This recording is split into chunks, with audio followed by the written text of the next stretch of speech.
Good morning. Welcome to the second day of the Milken Conference.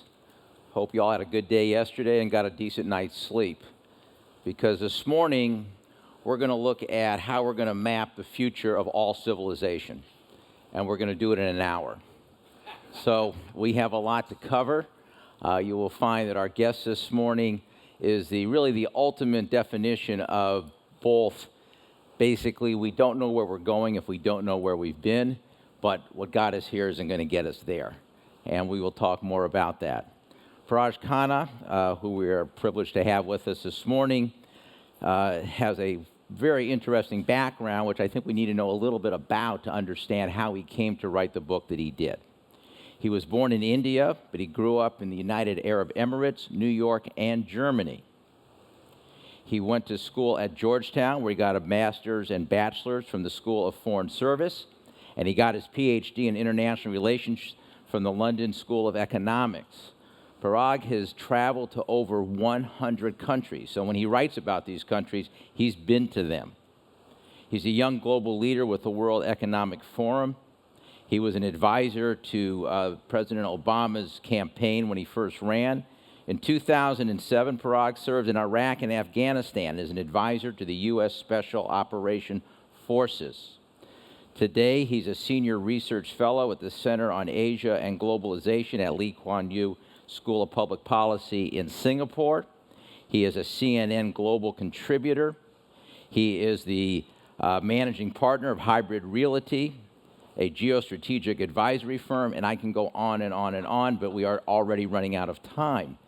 So let our guest here tell us a little bit about what led you from where you started in India, living in 3 different countries, to what you're doing today, and when did you decide you wanted to do something like that? Thank you so much, Richard. I'm absolutely delighted to be here for the second time. It has been a few years, and this event just gets bigger and better all the time. And we're in this room for the Jumbotron, so we're going to get to the maps very, very soon so that you can see all of that. And the story does begin with maps. I've been traveling since I was born. There's a story that took 38 years to come out that a reporter overheard my mom telling me about how I was almost born on a plane. And it's one of these like almost cliche stories, but it sort of did actually almost happen. And so I've been traveling my whole life.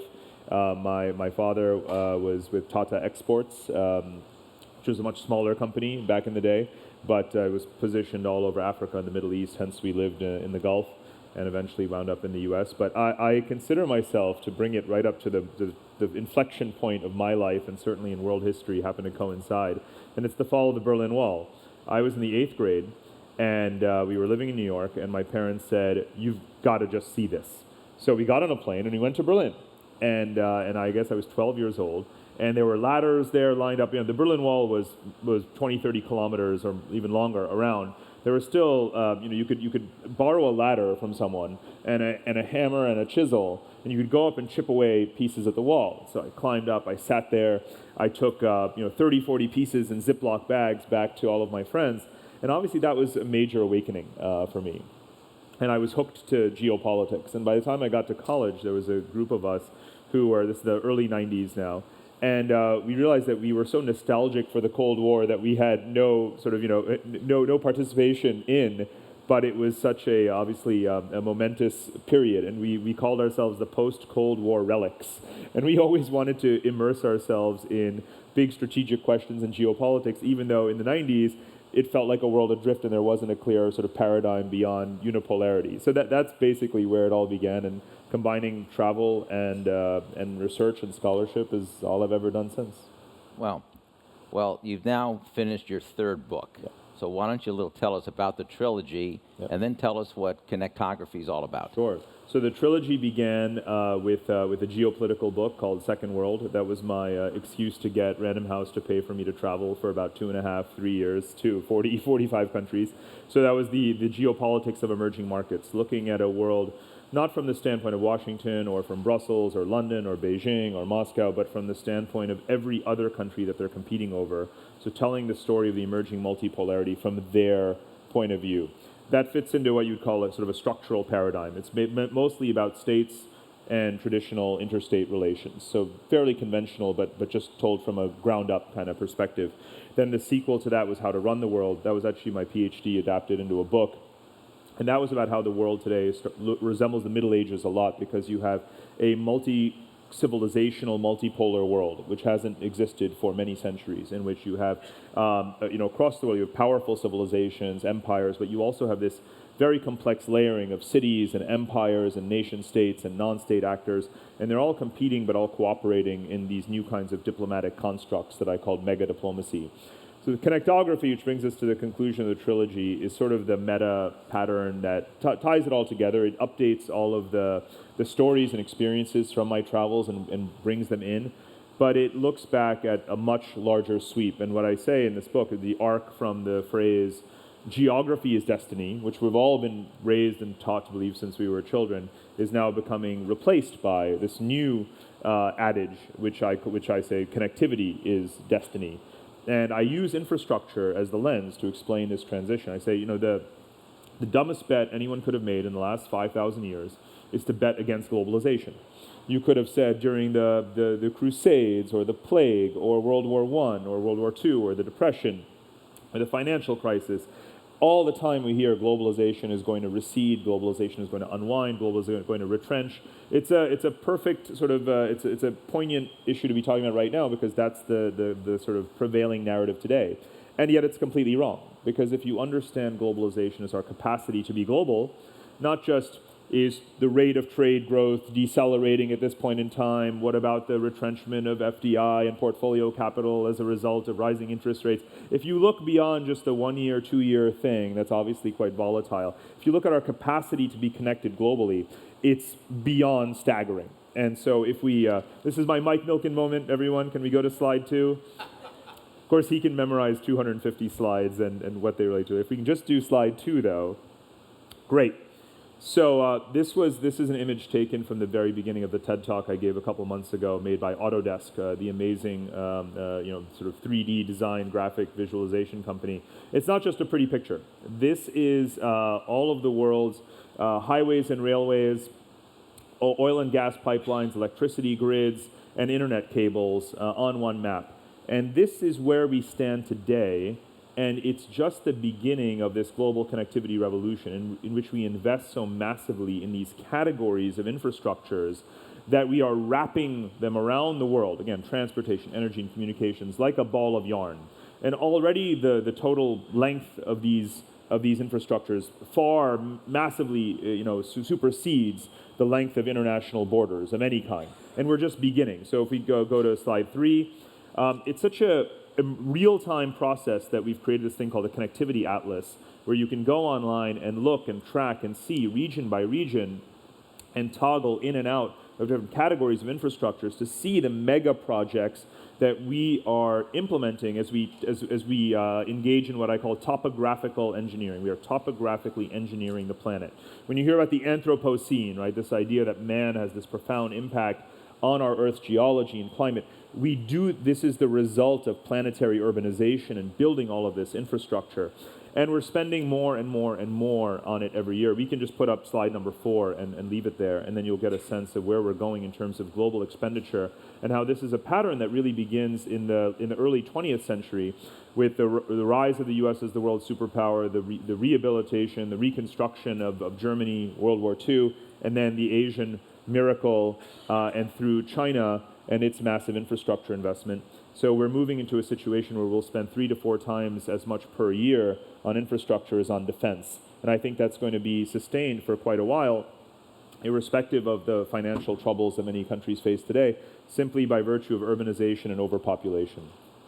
So as you put up these maps and we see how complex the world is and how interconnected it's getting, as you sit here today with all your background and all the places you've been, what are you most optimistic about as we go forward? I'm optimistic in quite a few areas because, my starting point is not today's perspective, hypothetical narrative of what, European populists and American populist politicians are saying. That's not the reality. They are responding to reality. The reality is massive increase in global flows, whether it is trade or whether it's migration. If you pull up slide 10 and then slide 11, you'll see the real pattern of global migration over time. There are more expatriates in the world today than ever in history. And as you know, immigrant populations are a huge factor through the remittances system in national economies and are major contributors, of course, to the economies in which they live. If you look at slide 11, get a sense of just what a global society, if you will, we have become in terms of the migration of people from north to south, from west to east, but now, very importantly, across the south. So it's people of the so-called South, people of the post-colonial world, who are building up each other's societies. What's happened in the last 15 years is that Africa and Latin America have been selling huge volumes of commodities to Asian countries, particularly China. That has obviously improved their fiscal position. It's helped those societies grow. As they grow, they've been bringing in labor from other post-colonial countries. If you look at, for example, the movement of South Asians into the Middle East to build each other's countries. And the largest share of global migration is actually Africans within Africa. So we look at these sort of, very narrow political blips in our societies, and we say this is the end of globalization and migration is being reversed and Schengen, is being repealed and walls are going up. The same year that Europe is toying with, some migration controls, ASEAN, Southeast Asia, which has 700 million people, more than Europe, has passed the ASEAN Economic Community and free mobility of labor. So if you have a completely Eurocentric view of the world, then maybe you would think that walls are going up and globalization is reversing. But on a worldwide scale, by every conceivable metric, we have globalization, or the capacity to be global through these networks accelerating. Okay, so on a positive side, we are basically becoming more interconnected and people are actually learning more about each other. So let's look on the other side. What keeps you up at night? So I worry about what I call competitive connectivity. It's sort of the paradigm of this book. If international wars, if the number of international conflicts sort of raging at any time has fallen to nearly zero, we still have a very violent world, right? We have this dissolution, if you will, of the Westphalian order of sovereign, coherent states in many places in the world. The notion that the state still dominates makes no sense, even if you're a legitimate political scientist, you shouldn't say such things because it's empirically so false in most of the world. But we are going to compete over infrastructure, right? So a lot of the book is about the geopolitics of competing over infrastructure. And even before we had these very valuable and lucrative connectivity networks of oil and gas pipelines and railways and financial networks and internet cables, before that became the new battlefield, which it already is. I talk about the geopolitics of oil pipelines when it comes to Ukraine, talk about the geopolitics of the internet when it comes to internet cables and locations of servers and so forth. There is a very active geopolitics around this infrastructure. It can indeed get violent. We will see in the coming years countries defaulting on debts that they owe to China as a result of taking obscene volumes of Chinese loans for this infrastructure, and there is going to be consequences, not necessarily military, but there's going to be a calling in on some of this debt. That's one example. Ukraine is a great example of where this topographical engineering comes together with geopolitics. I noticed in conversations yesterday, and of course, as you watch the headlines, there's such a huge focus on eastern Ukraine and the province of Donetsk, which we also know is not exactly an economically vibrant area, right? But what the real underlying value, and I literally mean underlying in the literal sense of the term, is of course the oil and gas pipelines and infrastructure. We didn't have that robust physical infrastructure a century ago. We have it today, and that's ultimately what the value of that territory is the infrastructure that passes underneath it.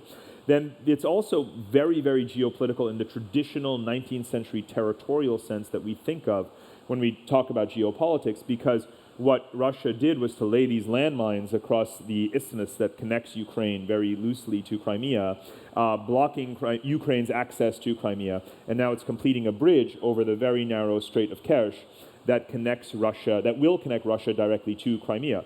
So that's what you call a geopolitical amputation. You literally, excise a physical geography from one country and you attach it to yourself. That's kind of what Russia has done. And infrastructure and our power to modify the earth physically in that way is going to have other geopolitical kinds of examples that are going to come to life in the coming years as it becomes a battlefield. But if you put up slide 25, I just want to leave it up there.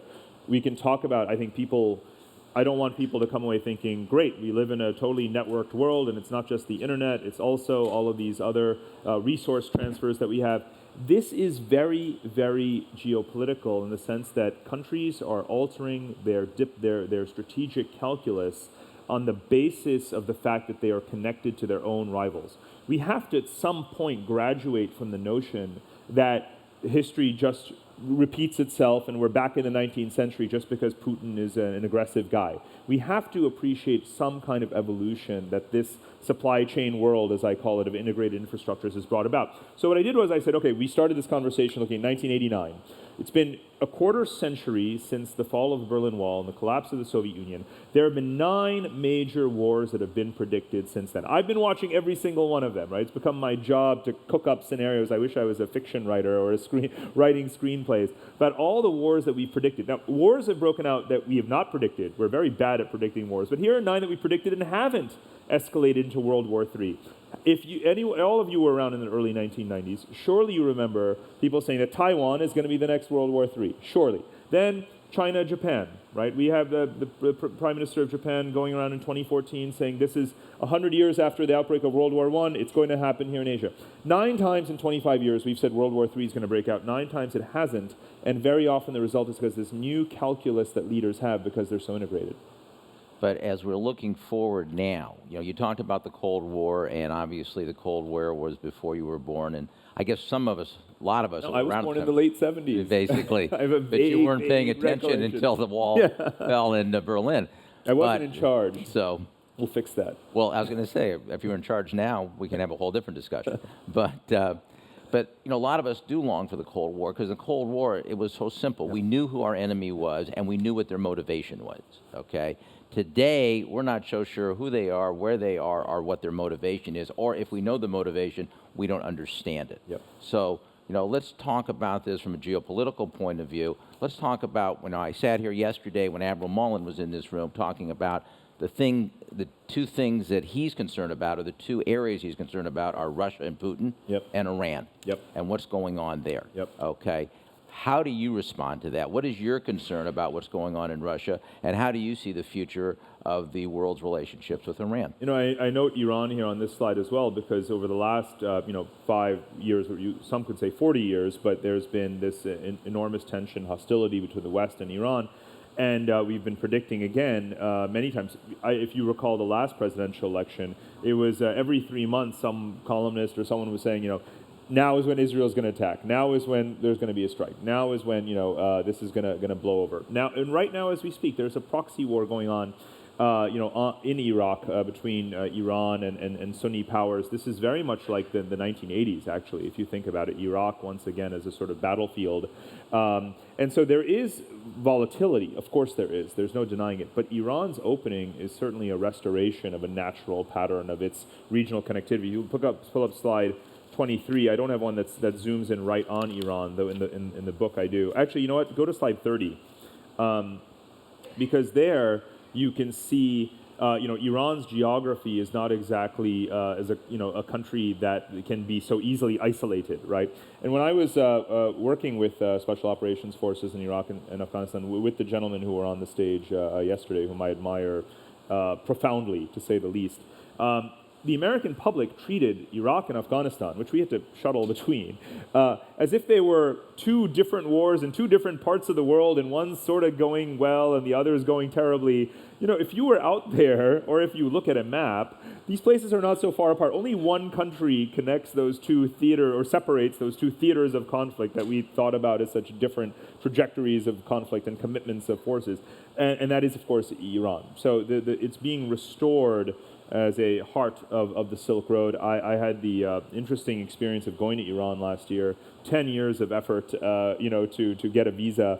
And I have to say it was totally worth it. And we didn't talk about nukes, we didn't talk about Iraq, we talked about infrastructural connectivity. And I went into the foreign ministry and we looked at maps, and we looked at, what are the railway projects and the pipelines and the trade corridors that Iran can now be part of, is what they were asking, now that they're sort of being rehabilitated. So Iran's role is going to be the way it has been, if you will, for thousands of years.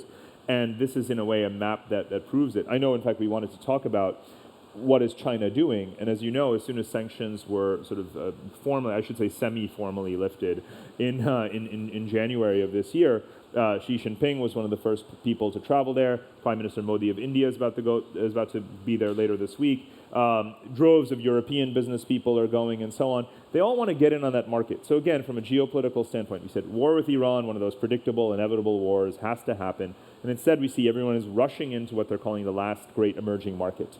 And that is, again, this long-term view around connectivity ultimately prevails, even though there is still lots of hostility, tension, and violence. Well, because we're also still dealing with people. Yeah. And you have leadership in Iran that has basically been there since 1979. Right. So if that leadership, if their interest is more traditional acquisition of land and power and basically converting people to their way of life, won't that get in the way of Iran being a interconnective, basically catalyst for the rest of the world? So if ever there was a place where you can have lots of paradoxes simultaneously coexisting, it would be the Middle East. So you can have this 1980s scenario where you have a Sunni Shia sort of struggle, competition for influence geographically. You can have the West being perceived as cozying up to Iran to the neglect of its Sunni allies, so we have to bribe the latter through arms deals to appease them, while we are also simultaneously trying to still contain Iran's nuclear program. And then you'll have this global geoeconomic competition to access that market, with China and Asia restoring Silk Road patterns. All of those three things, and you do have to hold them all in your mind at the same time, but they all are in fact happening right now at the same time. So it is in fact complicated. And even though the regime is in many ways has the same structural characteristics as it's had for a long time, it is nonetheless a very complicated political apparatus with many different voices. I'm sure that's not unfamiliar to anyone in this room. And therefore, they are also thinking in terms of managing the diplomatic environment and the perceptions that they are a great threat in order to bring in the very necessary capital investment and access to markets that they need in order to avoid sort of economic ruin. So this is a constant calibration. So even a regime that you can perceive as being so ideological and one-sided is in fact being shaped by this calculus of connectivity. And it's even, you and I talked about this earlier, even North Korea, right, is a place where, again, if ever there's a country that perhaps deserves to be viewed in such a monolithic kind of frame, it's that. But I went to North Korea, and I write about it in this book, and I talk about how, of course, you may not see regime change anytime soon, other than from within. And yet, with each passing year, it's a place that's getting more and more connected, right? They're allowing mobile phone penetration, special economic zones. Putin sent special emissaries there to look at constructing a railway that would reach South Korea. He said we should have an iron Silk Road from Moscow to Seoul. Again, basic geography 101, you can't get there without going through North Korea, right? The Chinese are building a highway and a railway to connect to the port of Rason on the Yellow Sea, or on the Sea of Japan, so that they can have access to that side of the maritime commercial theater. All of these things are going on, and we're just focused on, did he launch a missile today or not launch a missile today? What is happening while we're not thinking about the missiles is that the country is becoming a supply chain sort of republic, if you will. Commodities firms want its minerals, and all of these infrastructures are being developed. So that the calculus in Pyongyang is changing as a result of this infrastructural connectivity as well. They'll still launch the missiles, but don't forget what they're also doing. And we won't tell the leadership of North Korea that you consider them a republic, because we don't want them to be upset by that. There's longer names for that country. Okay, let's go back to China a little bit. You write a lot about China and the infrastructure work and the investments that China is making around the world. So compare the way China is moving based upon the way you're looking at the world today and the way the United States is moving or should be moving. Yeah. And this is extremely, extremely important. If for any American, we've been raised to believe that the world's paramount global public good is security. And we are the underwriters and providers of that security through our military, through our alliance system, and so forth. We don't think of any other goal or desire as being sort of superior to that. But last year, with the founding of the Asia Infrastructure Investment Bank, you found that what China was effectively saying with the creation of that institution is that there is another global public good. It's called infrastructural connectivity. And guess what? Most of the world needs it. There are 200 countries in the world. Most of them are small, poor, frail, post-colonial countries that are overpopulated with very poor infrastructure that they've not reinvested in since the collapse of European empires, right? More than a half century ago. China is the world's largest infrastructure exporter and provider, right? America is not. America is the world's largest defense provider. So if you want to understand the episode in last year with the AIIB, you have to appreciate that the European governments that we thought we could, convince either to not join it or to, hold out and have leverage over it, their foreign policy is not, their mentality is not driven by the military-industrial complex, right? It's driven by engineering, procurement, construction companies, EPC. Of the 25 largest EPC companies in the world, only 2 are American, 23 are European and Asian. So when China says, here's a $150 billion fund that's going to invest in infrastructure, Europeans see, rightly, a major commercial boondoggle for all of their companies. They're not going to say no to that, right?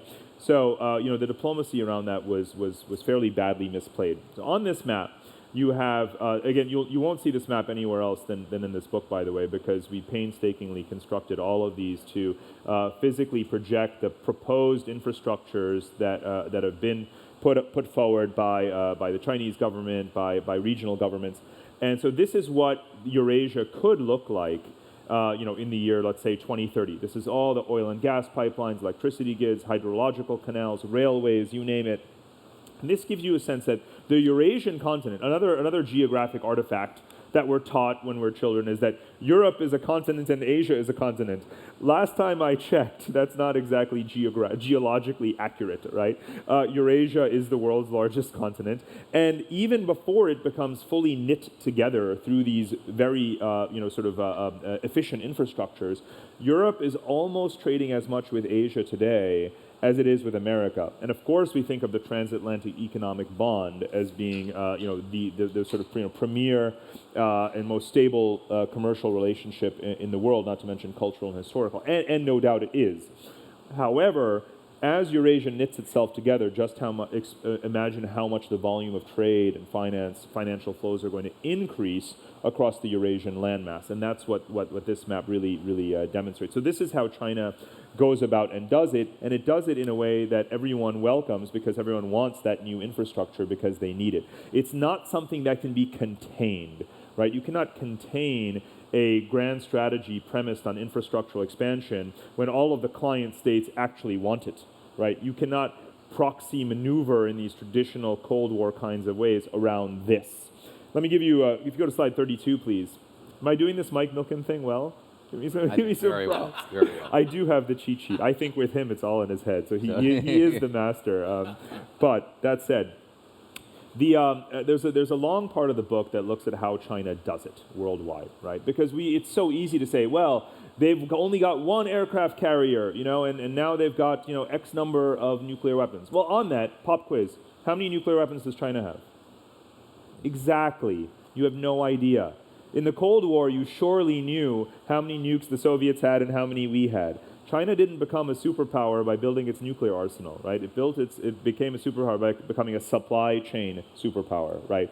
By bringing the world's factory floor onto its shores, by building trade surpluses, and a huge financial stock. So what I show here is that today's China's map of the world or worldview is a lot like the Dutch Empire of the 17th century, which they focus much more on trade and enclaves, coastal enclaves for resource extraction and for market entry than just territorial possession for the sake of it.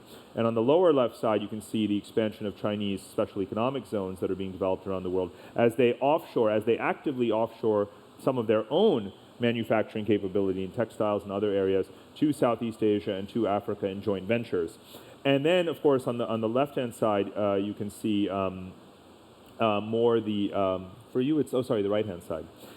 You can see much more the technological tools. Let's go back to topographical engineering and technology because it's really fun.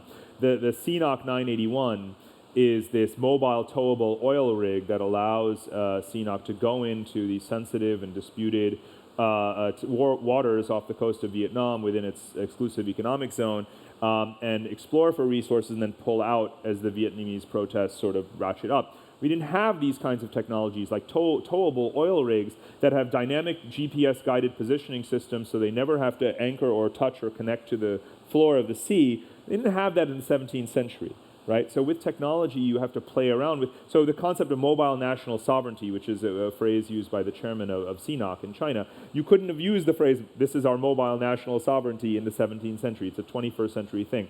But let's go to the bottom right corner where, and unfortunately the punchline is given away by the language on the screen, but all that we spend on the military, it turns out the most powerful geopolitical tool right now is sand.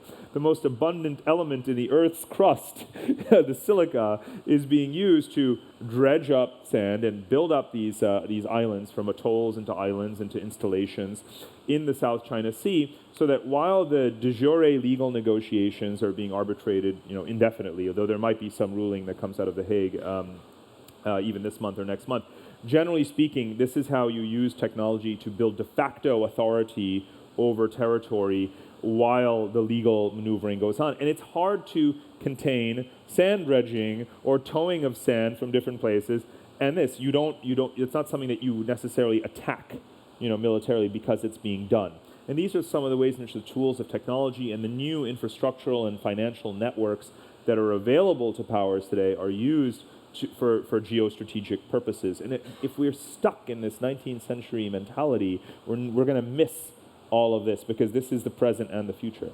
But at the same time, China is flexing its muscles. It is Yes. building its navy. Yeah. It is doing different things in the South China Sea that are causing concerns about its relationships with Vietnam, with Japan, and a lot of the territories there. And there's a blowback, and this is something that I've documented perhaps more carefully than anyone. If you go to slide 33, I haven't put up all the examples here, but every superpower experiences blowback at some point in the arc of its maturation as a global power.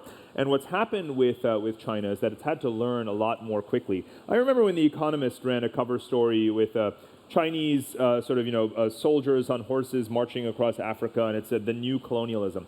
Again, old frame, right? The old colonialism is gone. There is a Chinese neo-mercantilism, which fits much better into the pattern of the Dutch and the British East India companies, if you will, than it does into this territorial expansion for the sake of it. China, newsflash, doesn't need any more mouths to feed, right? So it's not about territorial aggrandizement for the sake of it. In Eurasia, it's about resource control through infrastructure networks, not about subduing and marching into your 14 neighbors. China has more neighbors than any country in the world. China doesn't want to fight a war with any of them. So it uses these infrastructures to get around the notion that you have to conquer your neighbor. This is not the Soviet Union by any stretch of the imagination.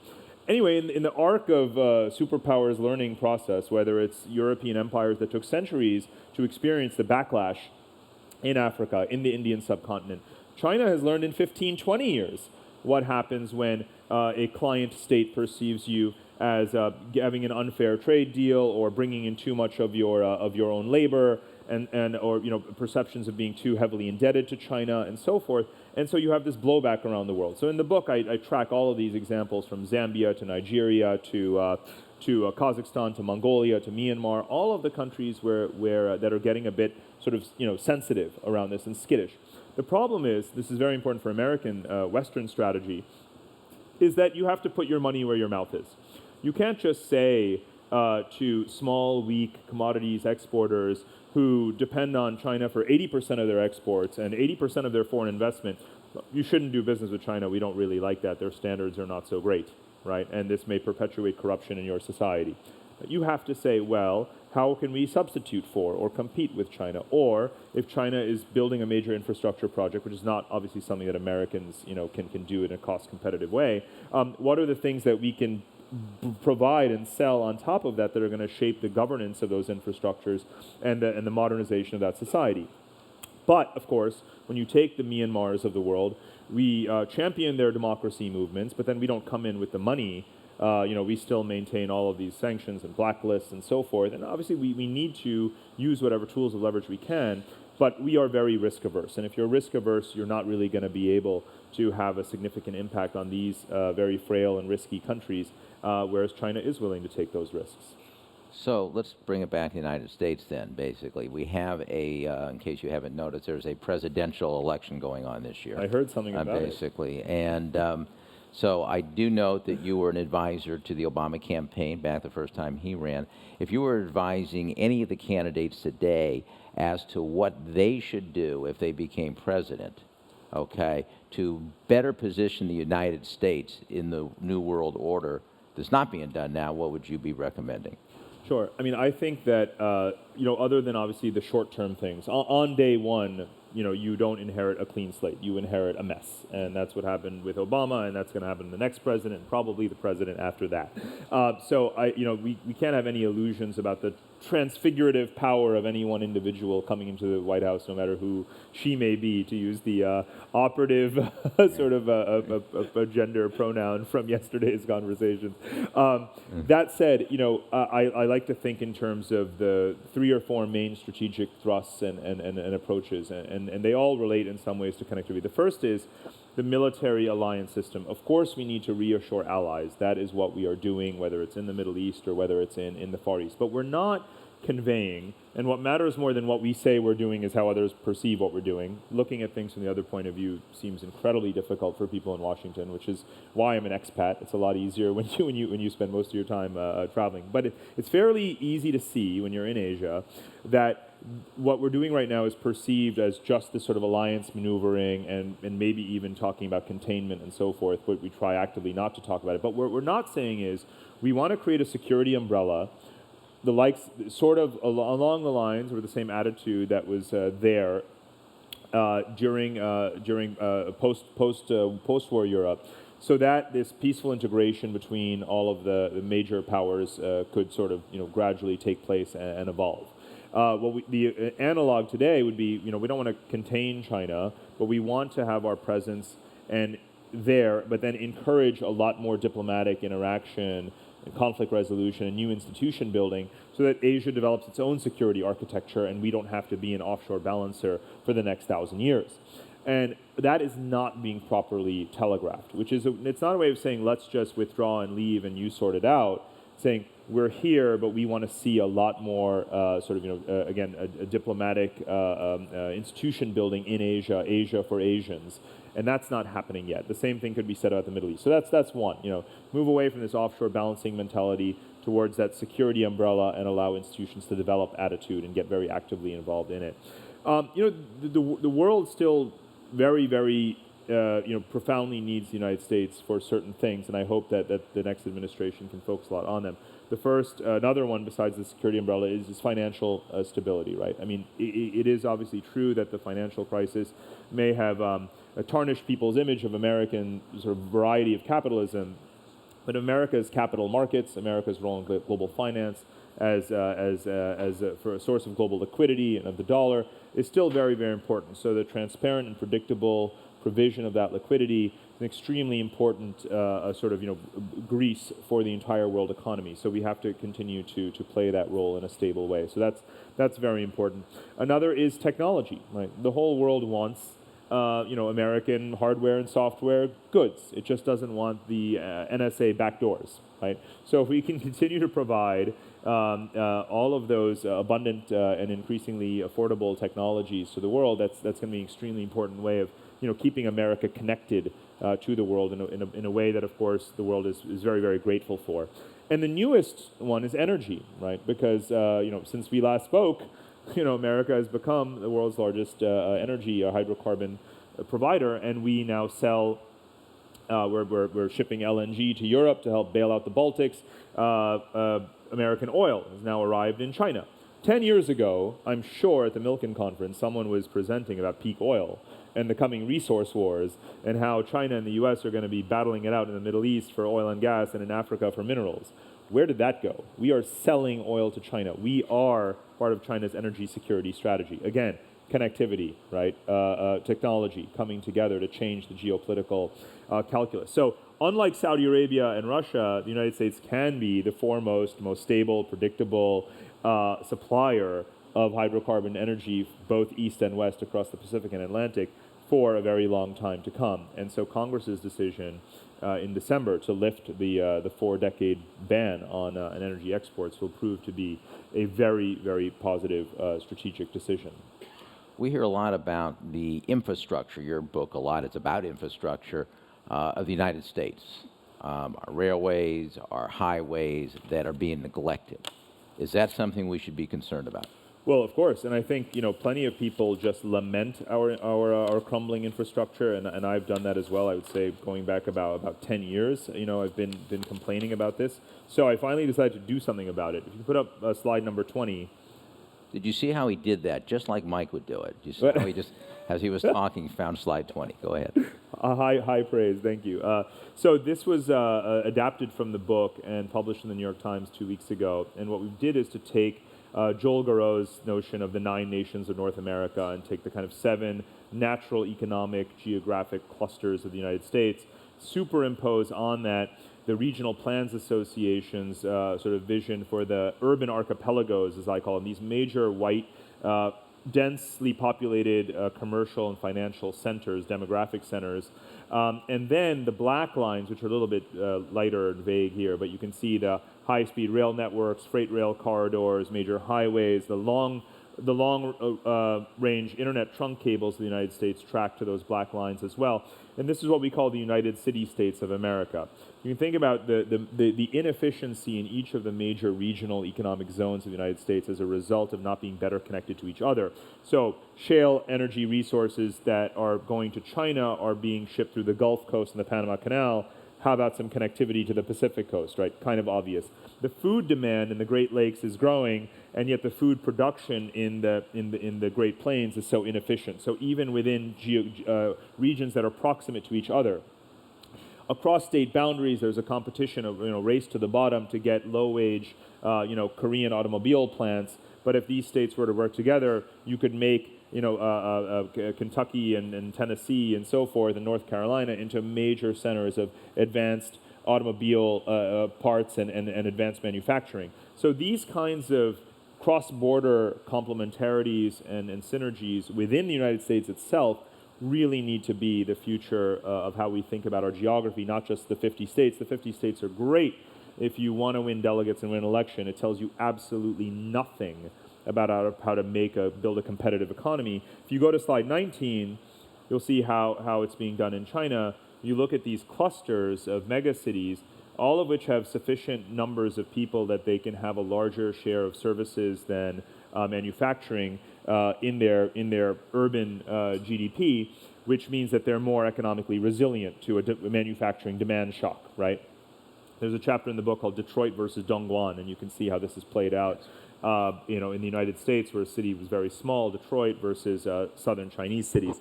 So these are internally resilient economic clusters. Within them, you have satellite cities that are well connected through the highways and the railways, and secondary cities. And then they're, of course, connected to each other, right, through the high-speed rail networks whose total length now is approaching that of the high-speed rail networks of Europe. That's how you build a intercity, a lattice, if you will. I call it an empire of megacities, and again, a network civilization. We need to do a lot more of that in North America. I kind of pushed the envelope a little bit in the book. If you go to slide 21, this is unofficially titled "The Map That Donald Trump Hates."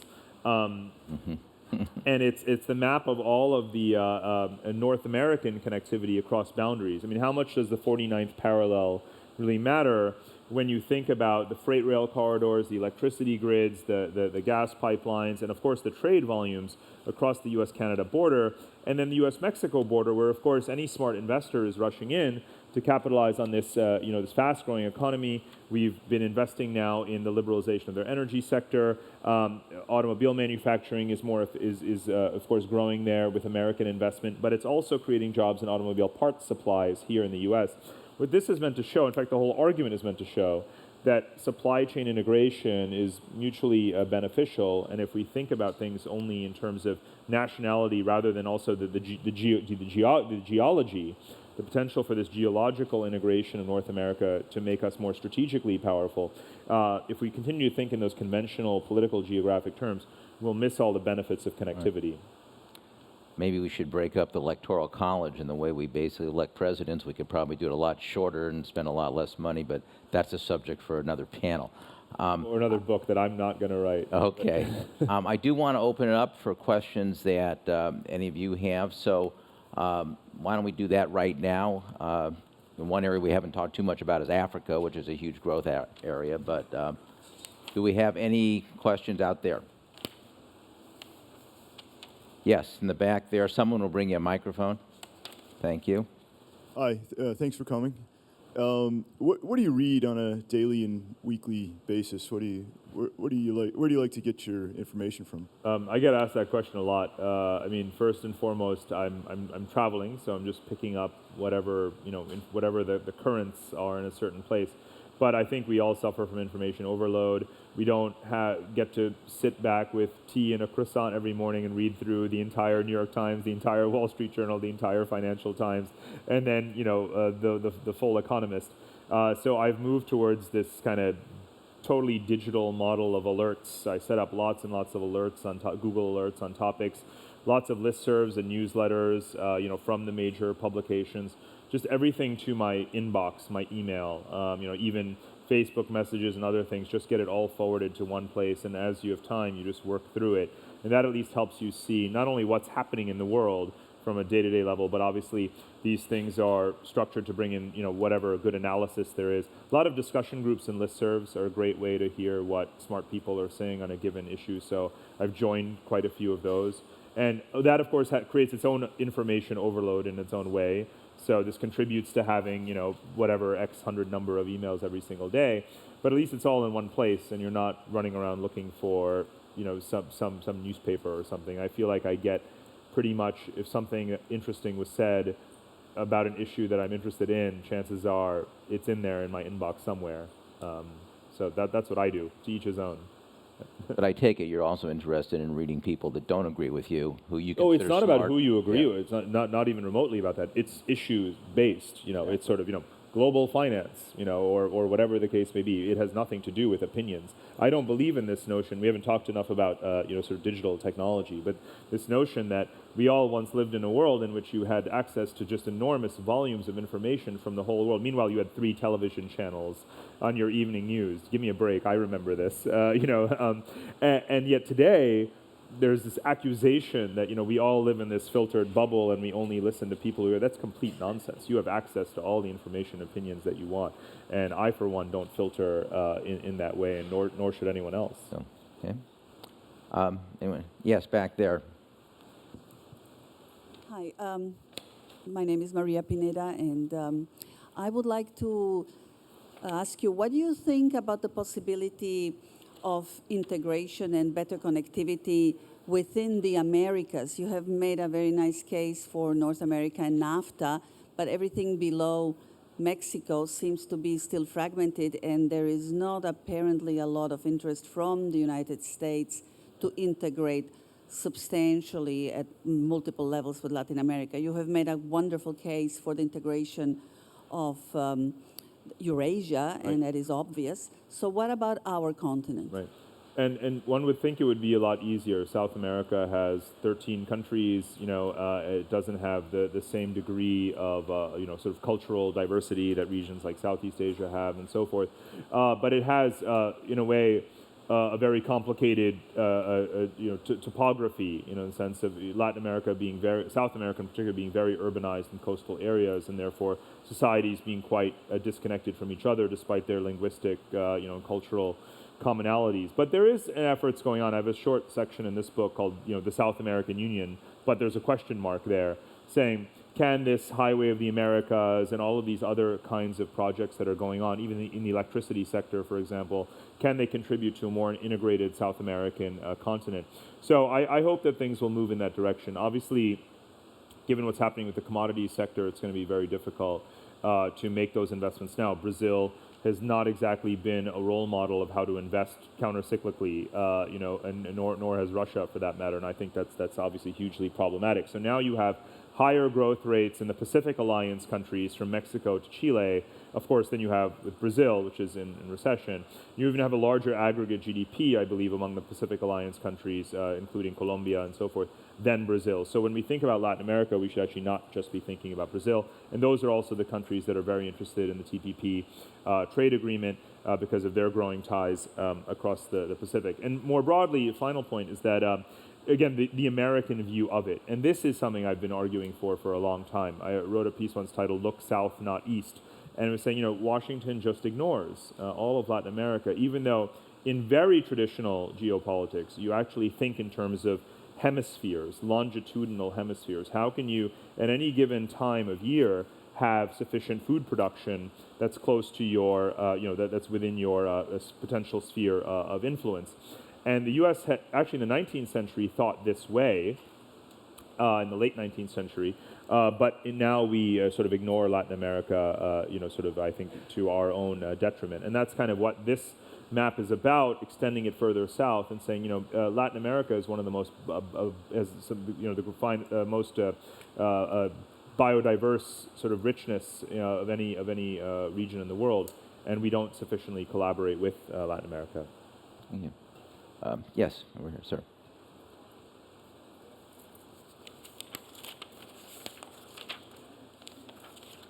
Thank you. Parag, thanks very much for those comments. In its first term, the Obama administration made a lot of effort in what it originally called the pivot to Asia, and then later the rebalanced Asia, and then went back to pivot to Asia. Looking at it from the perspective of Asia, as you do, it doesn't feel like that made much difference. It doesn't feel like it was much different than it was before there was a pivot. And that's just been kind of exemplified or even exacerbated by some of the China initiatives that you talked about, the AIAB or the New Silk Road. So two questions for you. What's your take on why that pivot to Asia didn't really get off the ground so much, at least from an Asian perspective? And for the next administration, what would it take to have a different policy, a real pivot that much of Asia would consider to be something different? Right. And I think perhaps there are three letters that might answer the question, which is TPP. And you and I, as the residents of Singapore, we see how much of how that has dominated conversations, and yet it's been this stop-start. What's happening? Is it happening? Not happening? And why is it that the country that's been driving it now has, is its leading presidential candidate someone who was for it and now is against it? So they have a hard time understanding what's going on, and that's from the economic side. But to answer your question, that obviously the pivot was supposed to be a two-pronged thing: the strategic or the military and the economic. But the economic has been lacking. It does make sense to push for expansion of trade and investment opportunities with Asia, to be able to access their markets more easily, nudge those countries to dismantle certain subsidies and other sorts of practices that will help us gain better access. And we've seen some willingness on the part of those countries to do that, but clearly it still requires our example and our leadership to pass that in order for the agreement to move forward as a whole. And that would help to balance out the perception that the pivot is not just a military thing, that there really is a genuine economic component to it that's going to tie countries more closely together across the Pacific. So obviously, whether it's something that Obama can do as a lame duck or whether it's something that has to be held over to the next administration, that I don't know. But some form of expansion of trade with Asia, and of course investment. There's no trade agreement anymore that isn't also an investment agreement, right? And so ironing out those details, whether it's bilaterally. I mean, I believe that eventually, trade is additive, not substitutive. These agreements actually do ultimately reinforce each other, and lead to gradual, broader liberalization. So I just hope that can move forward. Otherwise, obviously, as you know, we're not going to get from Asians a perception that this really is a balanced rebalance. Okay. Yes. There. Thank you. Samia Malham from the World Bank. I loved your maps, but I noticed that you didn't have the fiber optic and the submarine connectivity infrastructure. As you may know, the World Bank the first map. Really? Yeah. Because this is so important for the Global Connect initiative that the World Bank and the U.S. State Department have launched recently. I wanted to hear your views on connectivity and how you see the next big wars, the next big cyber wars, and what are we doing to prevent these? So, if you were at the panel yesterday on cyber war and so forth, you would have come away with the conclusion that there is no next big cyber war. It's already happening all the time, right? And this is what I mean by the geopolitics of the internet, which is the physical infrastructure of the internet, and then the geopolitics in the internet, which is, of course, a cyber conflict. And both are sort of going, accelerating, if you will, or escalating. And there's a big section of the book on that. If you go to slide 44, I had to get the firm Telegeography to pay them to literally update their data and provide for me the absolute latest on bandwidth speeds by region and the volumes of data transfer flows and connectivity across regions. And this helps to reinforce something that we know from the latest economic data, which is that the value of global trade and services exceeds that in trade in goods, and obviously the former is also growing a lot faster than the latter. We may have a deceleration in the trade in goods, but we have massive expansion in the trade in services, so things getting zapped rather than shipped.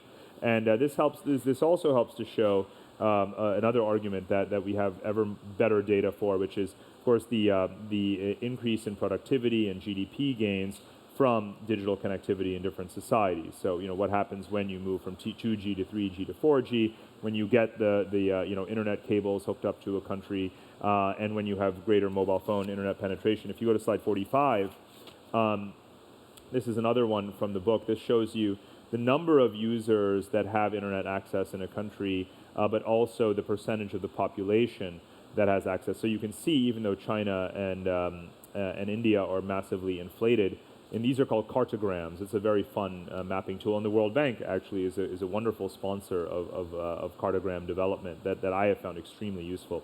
I've reproduced a whole bunch of them in the book, actually, that relate to climate change and other areas.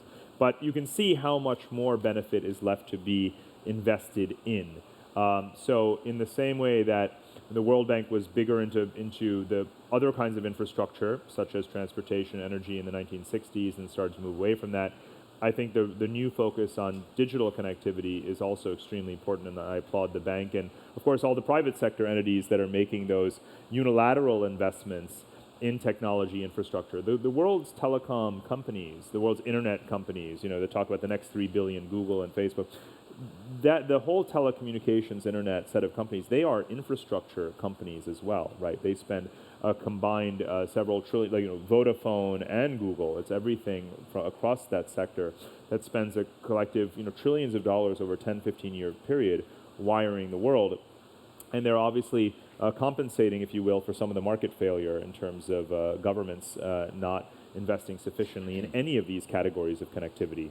But again, history tells us from the Industrial Revolution to today, the more you invest in connectivity, the more your economy is going to grow, and the more trade relationships you're going to have, and so forth.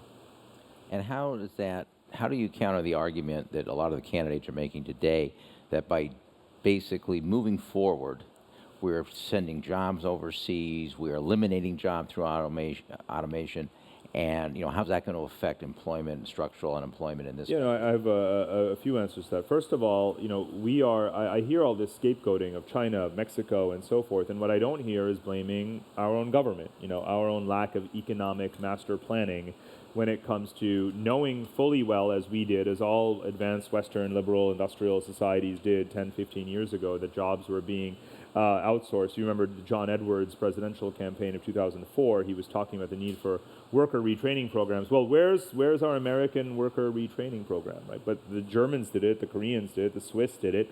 We dropped the ball, right? So we pretend as if there was no solution and is no solution. We don't invest in the human capital. All of our data suggests that there's such a demand for skilled labor in America, and we haven't trained Americans to do those jobs. And of course, the jobs that we are losing are lower wage jobs in manufacturing, but we are not training people to take the higher wage jobs that are right there and could replace them. So I blame politics much more than I blame globalization as this disembodied bogeyman. That's just one answer. There's a lot more. It's also a lack of complexity in our understanding of the value of connectivity and trade, right? I mean, it's people don't understand in the political world the connections between foreign investment, supply chains, and trade. They only look at X number of jobs that have left the country. They don't look at how goods have gotten so much cheaper because of outsourcing of labor, therefore raising everyone's quality of living. They don't look at how, as companies, when we invest abroad and help markets grow, those societies become wealthier, and therefore our companies benefit from growing exports to those countries. And of course, that's plain to see in the fact that most Fortune 500 companies generate more revenue from abroad than from home. How would that be the case if these were still poor agrarian countries, right? If we hadn't helped them move up the value chain through foreign investment. No, none of that, none of those simple facts come up in the presidential campaigns, and that's quite disturbing. Thank you. Well, we are running out of time. We could have done this, as we talked about this morning, probably for 2 to 3 hours. Parag will be over here doing a book signing. You can buy this book. I have read the book. It is fascinating. Really, if you want to look at a different perspective of the world with unbelievable amounts of data, both as to history, as to how countries relate to each other, about cultures. He talks about climate, where the climate control is going, different areas in the world, things we have not even had a chance to even touch. But it's a fascinating subject, and I thank you for really introducing us to a different way of looking at our future, and I thank you for joining us this morning. Thanks, you, everyone. Have a good day. Thank you, Richard. Wonderful.